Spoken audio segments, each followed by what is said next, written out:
On the 11th of July 2020, I made the decision to start a new challenge. We'd already mastered Hearthstone, Dota, and StarCraft, and it was time to attempt the hardest game since the beginning of time: chess. This is our task. We have 10 weeks to become one of the top 5% chess players in the world. It is currently the 24th of August 2020, and we have 27 days remaining.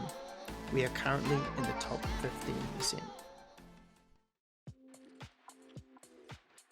I want to change the structure of the videos I've been producing. I think in the future I will have some stream highlights and some things that go on the stream, but for now I want to make videos that are more useful and cover some of the thought processes that I've been learning and some of the game concepts I've been learning as well, so that it might be useful for other people that are also attempting a similar challenge or just want to improve in chess. Recently we had a session with Eric Rosen on stream, and he really helped me to think about how I was positioning my pieces and how positioning them inefficiently was, in the early game, was making it more difficult for me later on in the game. And this got me thinking more about other concepts that I may have missed or other things that I'd learned along the way, and I wanted to share them with you guys. So this video is going to be part of that as well. So today we're going to be having a look at pawn pushing, or changing your pawn structure, and how it affects the game and what it leads to. I think it's worth pointing out as well that I'm not coming at this from the angle of a chess expert. I'm coming at this from the angle of someone that's trying to rank up quickly, and these are just common occurrences that I see and ways that I've developed my mindset towards chess so that I can spot them and deal with them.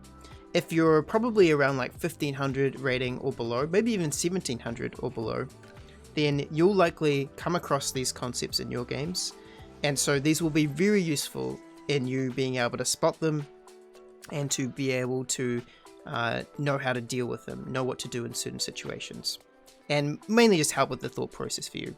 So in this video we're going to be having a look at pawn pushing, and I want you to imagine pawn pushing almost like in, say, like a strategy game or a MOBA game. I want you to imagine moving one of the towers and just how much that affects the game. So say that, now instead of being safe in certain positions on the map, you're now unsafe. And maybe if you're moving your tower closer to your opponent, now that tower is even more vulnerable and harder to defend. So even just moving a tower in the game changes the game drastically.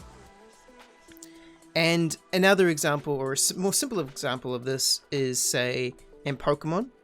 If we change the battlefield, say we have water Pokemon, and we change the battlefield to a water battlefield, then water Pokemon are going to do much better than if it was a fire battlefield. They're going to have an advantage if the battlefield is a water battlefield.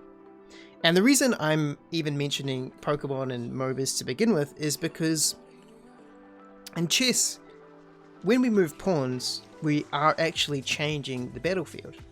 And an example of this would be something that chess players talk about all the time. They talk about light squared and dark squared bishops. And I'm sure you've heard this, like opening up files, opening up the dark squares or the light squares depending on which bishop you have or which bishops are active.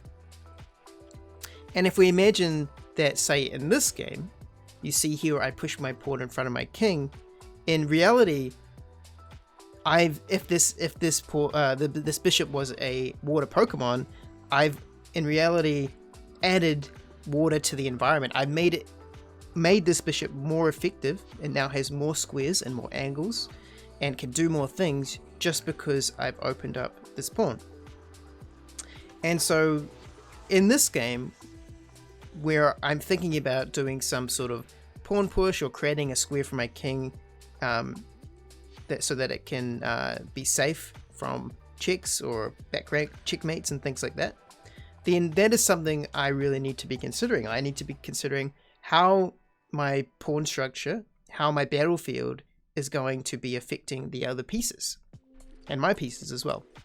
So moving a pawn changes the battlefield, and each individual piece on the board is affected in different ways when the battlefield is changed. Some are stronger and some are weaker, depending on which pawns we move. It is probably one of the most common mistakes that I see myself make after I analyze a game, or someone will point out to me that, you know, this is the kind of mistake I'm making. And I think this is because mainly when new players start out and they're unsure of what to do, they're unsure of what move to make, one of their first thoughts is to move a weaker piece like a pawn. At least if that's a mistake, then they only lose a small amount of material. But if we think about pawns as the structure of the battlefield, then in some cases they actually are one of the most important pieces on the chessboard, because they're more than just one piece. They make up the structure. They change the entire environment in some cases. So we can see in this example game here that when my opponent pushes this pawn, he's undefending his knight, and he's changing the battlefield in such a way that the only way to defend this knight is by using other important pieces like knights or bishops or queens.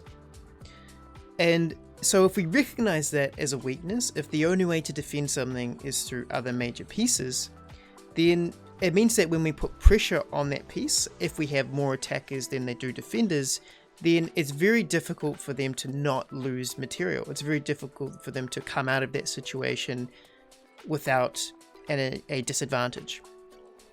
And so in this game, I didn't even recognize that, but because of the weaknesses that were inherent in him moving that pawn, just the way I naturally played out this game led me to having an advantage. Like, I was targeting this knight here, he was defending it, and you can see all of this open space that he's got that he's just not defending. All of these pieces that require more defense, and my pieces are just more harmoniously placed in the center, all defending each other behind a wall of pawns. So in order to get to me, he has to get the pawns out of the way, and he's just created too many weaknesses for me to exploit.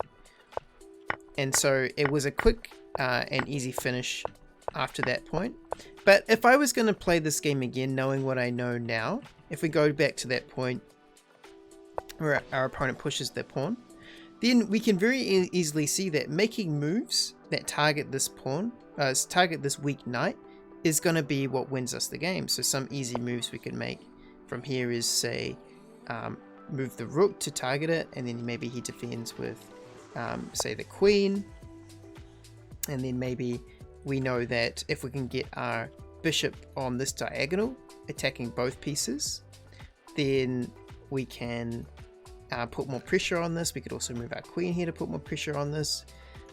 If we slowly start making moves, you can see now we're attacking this piece and this pawn over here, which is undefended. So in order to defend both, maybe he moves his knight back. But now when he moves his knight back, now we've got two pieces targeting here. So maybe we move our queen up, and now he has to defend it again. And now we've created another weakness here that we can exploit if we want to. And so his whole position just becomes incredibly weak when he makes this move. And there's a whole bunch of ways that we can, a whole bunch of things we can do to exploit this. So I thought this would be a useful video for you guys. Let me know in the comments below, or send me a message if you like these videos. Give the video a like, hit that subscribe button, and if you're interested in following a challenge, follow me over on Twitch, and I hope you have a good day. I'll try and make more of these videos if you guys enjoy them.